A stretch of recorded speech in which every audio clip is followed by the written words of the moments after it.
We had the Central Touring Theater here, and they did a play about their fathers and everything, and everyone was able to relate, and it's just amazing. The Central High School students yesterday were really powerful. They just impressed me that high school students are dealing with topics, you know, so deep. I mean, they're dealing with like race, class, gender, everything, you know, and I thought it was really brave. That's a whole level of energy too that we could not have brought as college students. It was the high school students getting involved, being interested in the message and what it means to work with youth in hip hop. You had these high school students coming and pulling at the heartstrings of college students and professors and everyone, because everyone can relate. If you look at it, everyone we're all the same, we're all connected. Workshop with Derek Blackman yesterday, who you calling the B word. And the way she set up her presentation was one thing I can take for myself, but also some things that she introduced to me as a woman when it comes to misogyny, when it comes to sexism, and everything that goes along being and the pain that goes along with being a woman sometimes.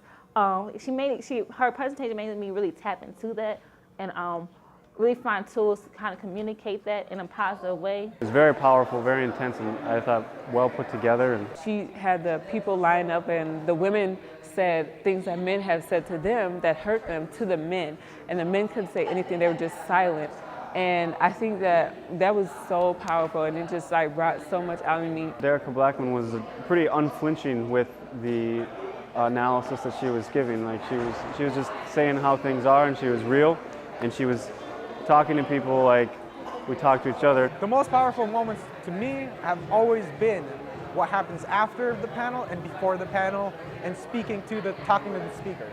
Like the interactions we had after the panel with each other, the interactions we had with the keynote speakers, with the regular speakers, forming bonds, forming communities. That's always been what I found most meaningful here. That's always been what I found most impactful. It's a message that I think men need to hear and women need to hear, because we put up with it unconsciously, and it's when we don't think about it that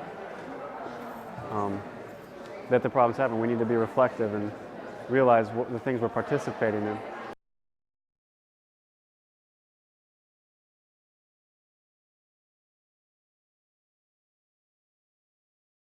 We remember that dinner where we bust out just dancing. That was cool. And I had stepped out of the room and I walked back in, and there was music going. Everybody was dancing. They had older people dancing, kids dancing, all the college students dancing, all races. Just to see everybody together having so much fun was like really, really powerful to me. Because I don't know where else I would ever see that many people from all those backgrounds dancing together. In a formal banquet hall with a fully catered meal with like waiters, servers running around and stuff. And we had Shannon Blowtorch DJ, and you know, just pop up like, oh, we feel like dancing. So everybody got up. The next thing you know, 3 minutes later, everyone's dancing. You had everyone. You had the facilitators. You had the older people. You had the younger people. You had the little kids. Everyone was dancing.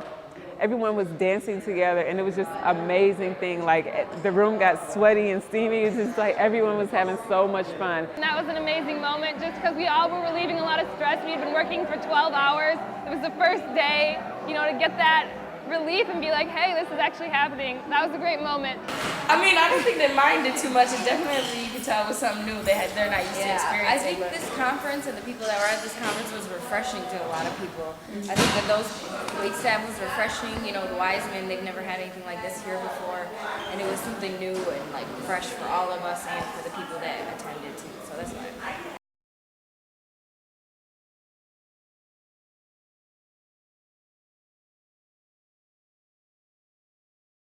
Seeing how this conference was ran, it helps put more of an institution when voices merging. We've been here since 2002, but we really started growing this big around 2007, 2006. And so like, I think it'll make it a more stable institution, and the people, the younger, the freshmen, the underclassmen can carry on the organization tools that we had helped set up and the connections we helped set up here today, and keep that moving and hopefully get bigger and better, get more innovative and more creative. We're so big that it's just like we keep changing. We're trying to get our open mics together because we gross to like 300 people per open mic. So our goal is to get a bigger space. We want to get like a like a room, and so that we can like hold more stuff and like hold some more workshops and get more out into the community. We have open mics every second and fourth Monday of every school year in Moose Tower that 400 students, over 400 students come to. And so I think that's we have a great opportunity to continue what's been going on here and just continue that through our open mics. We just want to just keep going and throwing, even if we don't throw like 100 events, we want to throw maybe 3 events, but make them the most powerful events ever. You know, have everyone leaving with some new knowledge, because everyone has knowledge, and if we don't continue to put like what we know out there, then no one's gonna grow. I'm always gonna be BM to the heart, but I think I'm already making connections here. People are already giving me their card and stuff. Like, Lenora, when you go to Chicago, you go to New York, you know, hook me up. We gonna holler at you.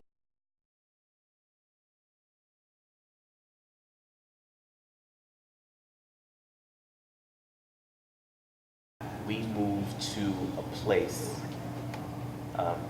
through the process of art making.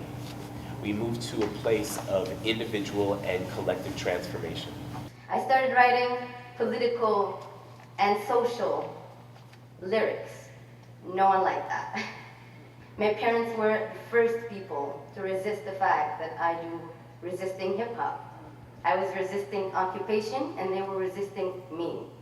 It was not an easy situation, and I do not want to go back to these days where I have to lie, and to lie just about going to a studio. Here, what seems to be hip-hop is so amazing, and they make a lot of money off of it, and you see thousands of people watching and girls dancing. Over there, I had to pretend I'm going to film school so I can go into studios. I mean, and I don't understand why you can't stay in your place, just be happy to be barefoot and pregnant. Where did you ever get the idea that you're supposed to be about something? You know, you're supposed to raise your voice about your identity, about who you are. I mean, where did you ever get that notion? I'm playing devil's advocate here.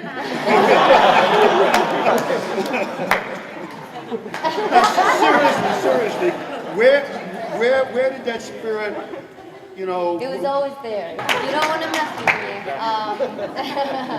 I cast spells every night, so. But yeah. First of all, as a response, I was always raised to respect an older person. Always. And just that, the fact that you even want to talk to me and communicate with me, despite of the differences, all of the differences, there are questions, you know what I mean? And it's not, and I was smiling throughout your question from the beginning to end because I love this. You know what I mean? Because I challenge people. Yes. Because I make them rethink some stuff that we were born to believe are good and true. I learned to defend who I am the day I was told that my choices can lead to my grave. That who I am can get me in chains. If it wasn't the Israelis that were gonna arrest me because I say the word apartheid next to Israel, it was gonna be my parents because they don't want me to talk about honor killing. Both exist. If they exist, I'm gonna exist the way I am. Minnesotan rapper 2Psycho Lee rhymes about where he comes from, but he doesn't rap much about the streets. He raps about the jungles of Laos, where his grandfather's generation waged a secret war against Vietnamese and Laotian communists with backing from the CIA in the 1960s and 70s. Tu, like many young Hmong, tries to bridge the gap between his people's ancient culture and modern Western life. Being influenced by groups like Public Enemy, to the last poets, Dead Prez, I felt like it was important to stand up and speak from our perspective and don't let the media define who we are. But you know the camera's gonna freak me out, right? But it's okay, like we're peoples. What's your name? Mike. Mike, hi. I am the descendant of an experiment in psyche and body, a fetish, taking my place in line, fractured, wondering when this woman's history stopped being mine. I've been flying for the last 40-something hours. I have no sense of time. I'm just wondering which one of us is asleep. And which one is just tired? I'm personally no longer invested and challenging systemic oppression just from a theoretical standpoint. I'm not responding to the next report comes out, the next attack. I'm personally interested, my next phase is in building well communities, because well communities are prepared to create something to shift the whole paradigm. There you go. That's good. I've been running into a challenge with this work because hip hop is such a big phenomenon now, and it is so commercial and it is so universal that hip hop is everywhere and nowhere at the same time because of the partial understanding of what the work is. It's more than just being on a stage. It's more than just knowing how to do something, you know. I make myself an open book. You know, for instance, the fact that I pastor a church, it comes out in my sermons. A few people at my church right here will tell you. I'll say it in a minute. Look, I know that you can heal, you can overcome things simply because I've been there. I've been abused. You know, I've faced different levels of abuse. It seemed like that was just a course that my life just went through.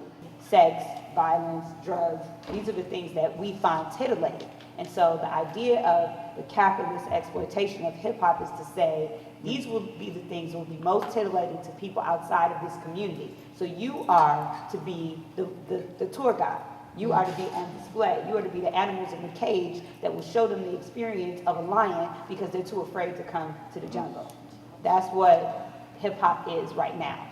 Part of making us understand what's going on in the world is speaking in a language that we all can understand, like putting things in a language we can understand. So from the scholars to the streets, you know what I'm saying?